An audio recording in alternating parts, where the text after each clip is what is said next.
अशोक तंवर का आम आदमी पार्टी छोड़कर भाजपा में शामिल होने के बाद सियासी गलियारों में खूब चर्चाएं हैं। इसी बीच आम आदमी पार्टी के प्रदेश वरिष्ठ उपाध्यक्ष अनुराग ढांढा ने भी अशोक तंवर पर तंज कसते हुए कहा कि जिसने छोड़ी आप उसके फूटे भाग, आपको छोड़ने वालों की राजनीति। मिलके हम पंजाब को रंगला पंजाब बनाएंगे और बिजली के मामले में पंजाब को सरप्लस बनाएंगे। 24 घंटे बिजली रहिंदी है जी, कोई दिक्कत नहीं बिजली दी सानू। गरीबां दा जिउण दा स्तर जिहड़ा जीवन उच्चा पੱਧਰ दा किवें ਚੱਕ सकते हैं, ये साडियां प्रायोरिटीज़ ने। मेरे ते यकीन तुसीं कीता तां यकीन रखियो, मैं तुहाडा यकीन कदे टुटण नहीं दूंगा। हाशिए पर आ जाती है और कुछ नेताओं ने स्वार्थ की वजह से आपको छोड़ा, तो कुछ भाजपा सरकार की कार्रवाई से बचने के लिए पार्टी से किनारा किया है। देखिए, आम आदमी पार्टी जिस रास्ते पर चल रही है, जिस बदलाव के रास्ते पर चल रही है, 75 साल में किसी पार्टी ने ये काम नहीं किया और ये बहुत संघर्षों का और कांटों भरा रास्ता है। ढेरों मुसीबतें हैं, सरकार पीछे पड़ जाती है, पुलिस पीछे पड़ जाती है, सीबीआई पीछे पड़ जाती है, ईडी पीछे पड़ जाती है। ये कांटों भरा और बहुत मुश्किलों भरा रास्ता है। सबके बस की बात नहीं होती इस संघर्ष के रास्ते पे आगे बढ़ते हुए मंजिल तक पहुंचना। बहुत से साथी ऐसे हैं जो रास्ते में सरेंडर कर देते हैं, बीजेपी के सामने घुटने टेक देते हैं। उनको उनका निर्णय मुबारक, लेकिन आम आदमी पार्टी के क्रांतिकारी सिपाही सर पे कफन बांध के निकले और तब तक इस लड़ाई को लड़ते रहेंगे जब तक हरियाणा में पूरी तरह से बदलाव नहीं आ जाता, हरियाणा के बच्चों का भविष्य सुरक्षित नहीं हो जाता, हरियाणा के किसानों का भविष्य सुनिश्चित नहीं हो जाता, हरियाणा की महिलाओं का सम्मान सुरक्षित नहीं हो जाता। तब तक हम लगातार इस संघर्ष को लड़ते रहेंगे और 2024 में पूरे बहुमत की, एक तरफा बहुमत की सरकार हरियाणा में बना के दिखाएंगे। कहीं ना कहीं लगता है अशोक तंवर की और पार्टी में कोई अच्छी नहीं बन पाई थी, इसलिए वो पार्टी छोड़ के गए। देखिए, क्या कारण है ये वो बताएंगे। मैं तो सिर्फ इतना बता सकता हूँ, आम आदमी पार्टी का एक तय मानक है कि कोई भी व्यक्ति हमारी पार्टी में इस संघर्ष में शामिल होने आता है, हम उसको पूरा मान सम्मान देते हैं, सर आँखों पर बिठाते हैं और उनको निवेदन करते हैं कि इस संघर्ष में हमारे साथ चलें। किसी दबाव में, किसी प्रेशर में, किसी लालच में, किसी लोभ में अगर कोई व्यक्ति संघर्ष को छोड़ के जाता है, ये तो आज़ादी की लड़ाई भी बहुत सारे लोग किसी न किसी लालच में छोड़ के चले जाते थे, लेकिन अंत में इतिहास ने उन्हीं को याद रखा जो इस आज़ादी की लड़ाई में शामिल हुए और जिन्होंने आज़ादी दिलवाई। इसी तरीके से जो इस बदलाव में अंत तक चलेगा, उसी के संघर्ष को दुनिया याद रखती है। आम आदमी पार्टी जो भी छोड़ कर गया आज तक, मैं तो एक बात कहता हूँ एक सामान्य से उसमें कि जिसने छोड़ी आप उसके फूटे भाग। आज तक इतिहास उठा के देख लीजिए, जिसने आम आदमी पार्टी छोड़ी उसकी राजनीति छूट गई धीरे धीरे। क्योंकि आम आदमी पार्टी में गुटबाजी भी बता रहे हैं, कोई गुटबाजी है कहीं ना कहीं। मुझे नहीं लगता कि कोई पार्टी छोड़ने के बाद क्या बयान देता है, उस पर मैं ज़्यादा वक्तव्य उचित नहीं समझता। आम आदमी पार्टी में एक ही गुट है, वो अरविंद केजरीवाल जी का गुट है और उन्हीं के दिशा निर्देश पर पूरी पार्टी काम करती है। हम बहुत डिसिप्लिन्ड सोल्जर्स हैं, जिसको किसी पद का लालच नहीं, जिसको टिकट का लालच नहीं, ऐसे लोगों से मिल के आम आदमी पार्टी बनी है। गुट तो तब बनते हैं जब पदों के लालच हों, जब टिकटों के लालच हों, और अरविंद केजरीवाल जी तो हमेशा कहते हैं जिसको पद का लालच हो, टिकट का लालच हो, कल छोड़ता आज छोड़ के चला जाए।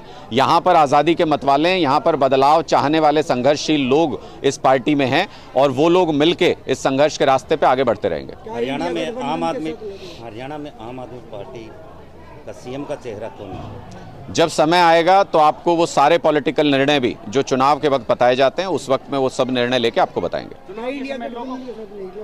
जी, इंडिया गठबंधन के साथ नहीं लड़ेंगे।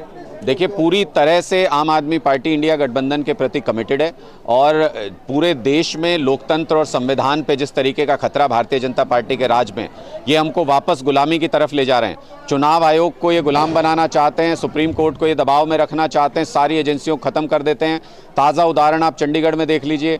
चंडीगढ़ में मेयर बनने जा रहा है आम आदमी पार्टी का, हमारे पास बहुमत है, 20 के मुकाबले 15 वोट से बीजेपी हार रही है। वहाँ पे इन्होंने कहा कि जो प्रिजाइडिंग ऑफिसर है वो बीमार हो गए, इसलिए चुनाव नहीं हो सकता, तो 2 दिन पहले इन्होंने चुनाव टाल दिया। मैं ये पूछना चाहता हूं, कल को अगर मुख्य चुनाव आयुक्त को खांसी जुकाम हो गया तो क्या ये लोकसभा चुनाव टाल देंगे? क्या देश में चुनाव कराने बंद कर देंगे? ऐसे बेवकूफ़ी भरे जो लॉजिक दिए जाते हैं भारतीय जनता पार्टी की तरफ से, वो स्पष्ट बताते हैं कि इनकी नीयत लोकतंत्र की नहीं है, लोकतंत्र को खत्म करने की है। इसलिए उसके खिलाफ इंडिया गठबंधन बनाया गया है। सब मिलकर लड़ेंगे और 2024 में भारतीय जनता पार्टी हारेगी। लोकसभा चुनाव भी आप गठबंधन से ही लड़ेंगे? लोकसभा चुनाव के लिए ही इंडिया गठबंधन बनाया गया है। उसी के तहत इंडिया गठबंधन में सीट शेयरिंग पर अलग अलग राज्यों में बात हो रही है। जो भी फाइनल डिसीजन होगा, बहुत अच्छी पॉजिटिव बात चल रही है, जो भी फाइनल डिसीजन होगा आपको बताएंगे। हरियाणा में कितने सीट होंगे? मुझे लगता है कि अभी उसके बारे में कोऑर्डिनेशन कमेटी की 2 बैठकें हो चुकी हैं और आगे भी इस बारे में बातचीत होनी है। उस बातचीत के बीच में किसी तरह का कमेंट करना सही नहीं है। जो भी निर्णय होगा उसके बारे में वो सार्वजनिक करेंगे। चुनाव के समय पार्टियों द्वारा बड़े बड़े वादे किए जाते हैं, लेकिन सत्ता में आने के बाद पार्टियों जनता के साथ खिलवाड़ किया जाता है, तो ऐसे में आम आदमी पार्टी पर कैसे लोग विश्वास जता पाएंगे? मैं तो कह ही रहा हूं कि विश्वास मत जताओ। विश्वास इसलिए मत जताओ कि पहले आजमाओ और उसके बाद वोट दो। आप दिल्ली में लोगों से पूछिए ना कि दिल्ली के लोगों ने क्यों पहले 28 सीट दी, फिर 67 सीट दी, फिर 62 सीट दी, क्यों बार बार दे रहे हैं इतनी सीटें दिल्ली के लोग? क्योंकि उनको विश्वास है कि आम आदमी पार्टी वो काम कर रही है जो 75 साल में आज़ादी के बाद किसी पार्टी ने नहीं किया।